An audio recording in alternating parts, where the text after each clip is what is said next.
I'm male 32, have two older brothers, 38 and 40, and a sister, 34. Note the age differences. Our dad passed away 5 years ago in our hometown.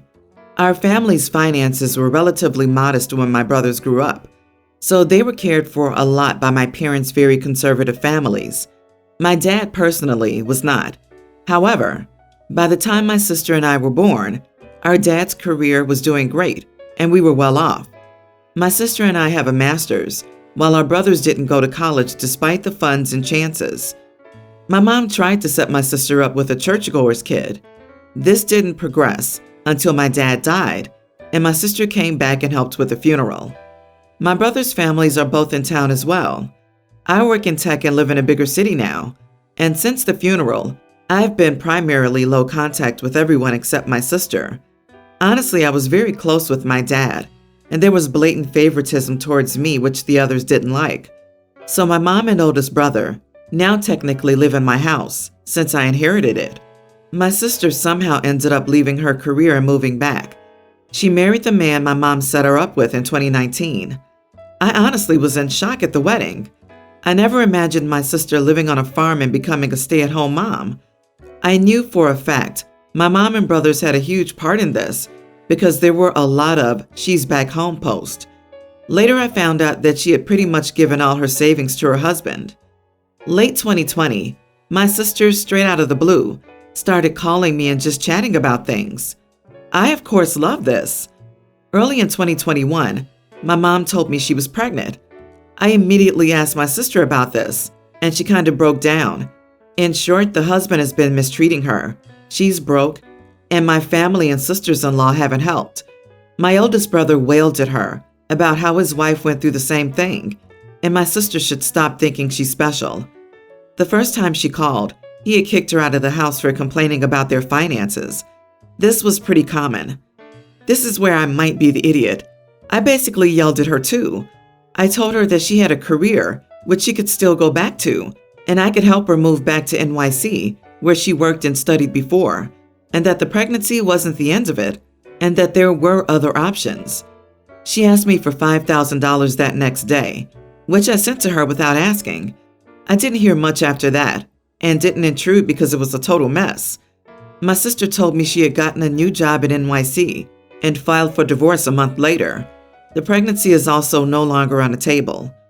Now my family has been blowing up my social media, calling me all sorts of crap. I've in general called them names back as well, and the house might be on the market soon. My sister needed to switch apartments and got a restraining order against her ex. And well, things aren't great, but I'm happy my sister is better. So, am I the idiot? Oh my goodness, not the idiot. You saved your sister's life, and I'm so sorry that you have to deal with a family like that. Listen, I'm sorry to say this, but you have to distance yourself from your mother and brothers. Go full no contact. They obviously don't care about the well-being of their own family, and your brother's probably harmful towards his wife in some way, just to guess. They will probably try to harass your sister, guilt her, blame her, and make her feel like she's the epitome of the worst thing because she didn't go and fit into their old-fashioned views of a woman getting married, having babies, and being the picture of a domestic housewife who lets the man make all the decisions while she sits in the background and looks pretty. OP, you are the only one that cared for her welfare. The others just cared about their wants. She's close to home, easy to control or manipulate, and at the "you need to give me a grandbaby" stage, etc. Your brother also sounds toxic, saying his wife complained about the same thing, and your sister isn't unique. Good on you for helping her. The rest of your selfish family would have left her in that marriage to become another statistic. This is how I read it too. Maybe someone should reach out to the brother's wife. Maybe OP can help sister-in-law escape too. Anyway, OP, you did the right thing. Clearly, you telling her that she could survive on her own was the motivation that she needed. Knowing someone was finally in her corner helped her. Your family is a bunch of idiots for allowing a toxic relationship to go on and not doing anything about it. My parents got divorced when I was a kid, and subsequently my dad got custody. My mom pretty much bounced after that, and the last time I saw her I was like 10. She made poor life choices, So I went no contact to save myself the heartache and solely relied on my dad and extended family. My dad met his girlfriend, like 40, we'll call her Mandy, about a year ago, and she and I don't see eye to eye. However, she has 2 kids of her own, teens, and they all moved in with us 6 months ago. My soon-to-be step-siblings are okay, but she sure is something. She believes in essential oils, crystals, chakra, and Reiki. Once she told me that my aura was murky, and when I said I didn't believe in that stuff, she got upset, I guess. After that, we pretty much just coexist. Well, they're getting married, and while I think she's weird and a bit rude with how pushy she can be with her beliefs, at least my dad is happy. It was all good until they announced their wedding date. The date they picked is my birthday. I asked why they would pick my birthday because it upset me. I don't want my birthday to be overshadowed by their wedding, and then their anniversary every year.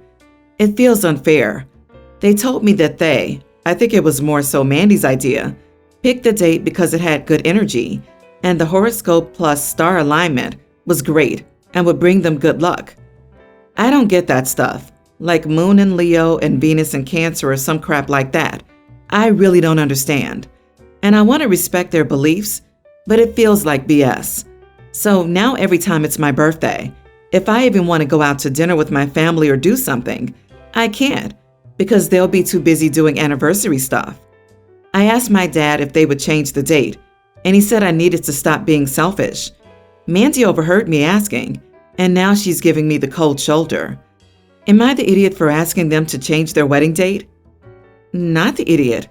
They have their choice of 364 other days in a year. They don't have to pick your birthday. It honestly sounds like some weird petty way that your dad's girlfriend is trying to compete with you.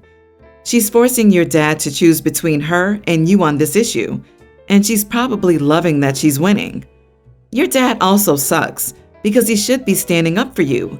You are not being selfish and have very legitimate concerns. You can't seriously sit here and tell me that OP's birthday is the only date with good vibes, good times energy. She deliberately picked that day as a little dig to OP and a very petty way to compete. I'd honestly just be done with their BS. I'd be like, you're picking your wife over your own kid. If you have your wedding on my birthday, I'm going to consider that as you pick her over me for the final time, and I'm out. So I won't celebrate your wedding.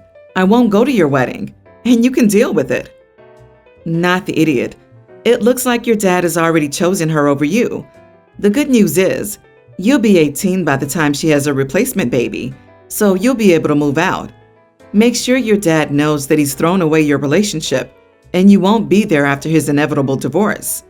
No, she can't move out. She has to be the primary caregiver for the replacement baby, taking over the parental responsibilities while the actual parents fix aura alignments will help heal the relationship. I'm sorry, OP, but I don't think there is anything you can do to make them change it. It isn't like it was an oversight when they chose it, and it's too late now. They picked the date, saw the conflict, and decided to go ahead with it anyway. I'm a college student. At my school, pretty much everyone lives on campus, and each dorm building has one communal kitchen. I would estimate around 75 people live in my building, sharing a kitchen. Not many people use the kitchens and rely on the school's dining system. Pretty early in the semester, someone put up a sign on the kitchen door stating not to bring any bananas into the kitchen because someone will die. Then proceeded to elaborate that this someone had a severe banana allergy. My first thought after seeing that was that it was a little unreasonable to regulate a shared kitchen of strangers based on one person's allergy, but that I didn't really care because at the time, I didn't plan to use any bananas in there anyways. Also, there is a separate housing for students with severe allergies because the food isn't regulated in regular housing. Over time, though, I realized I've been avoiding specific recipes and foods I like to avoid using bananas, despite never having actually met this mysterious banana allergy person. I decided it's ridiculous to be policing what I eat based on someone else's allergy, so I decided I would bake some banana bread, which I always loved to bake at home and missed. So I put up a sign under the original sign saying something to the effect of, "Warning, I will be using this kitchen for baking banana bread on X date at X time. Please stay clear if this is dangerous for you, and I will be sure not to leave any traces of bananas when I'm done. Note, there is no way to reserve the kitchen formally. I thought this was fine and that it wasn't unreasonable to expect an allergy person to not use the kitchen for a few hours on a random Wednesday, especially with warning days in advance, right? Wrong. I get there when I'm allotted to a group of underclassmen, who immediately realize I'm the one planning to bake banana bread, given that I show up holding bananas. They instantly rip into me about how I'm being incredibly selfish and putting someone's life in danger. They said I should have used a different kitchen, and that it's ridiculous to have such disregard for others when using a communal space. They also said since it's a communal kitchen, I can't reserve it and just expect to have the space to myself because other people need to eat. To be honest, I'm anxious and not very confrontational. I'm a freshman girl, and there are many senior guys, so I just apologized and left.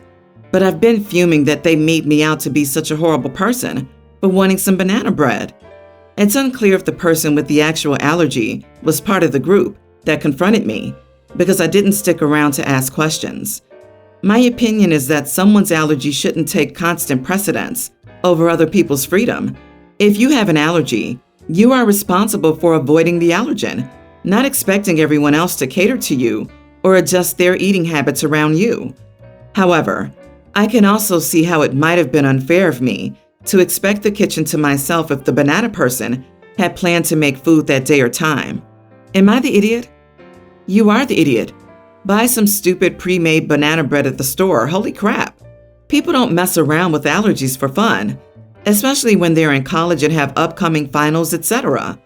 Thinking you can reserve a communal space is naive at best. Why should your cravings be more important than someone's safety? Imagine OP getting cornered by a bunch of intimidating upperclassmen and pulling a banana out of their grocery bag, pointing it at them and saying, "Stay back, I'm not afraid to use this."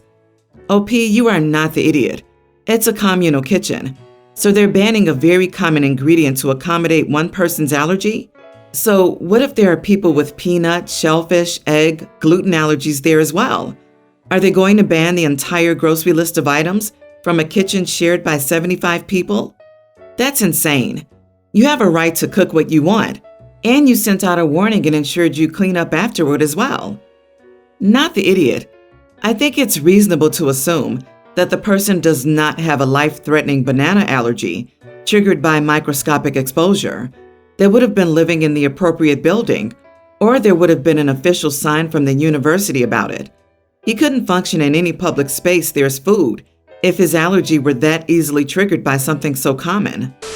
Because I can't go to uni anymore, I joined an outdoor book club so I can at least have a bit of routine in my life.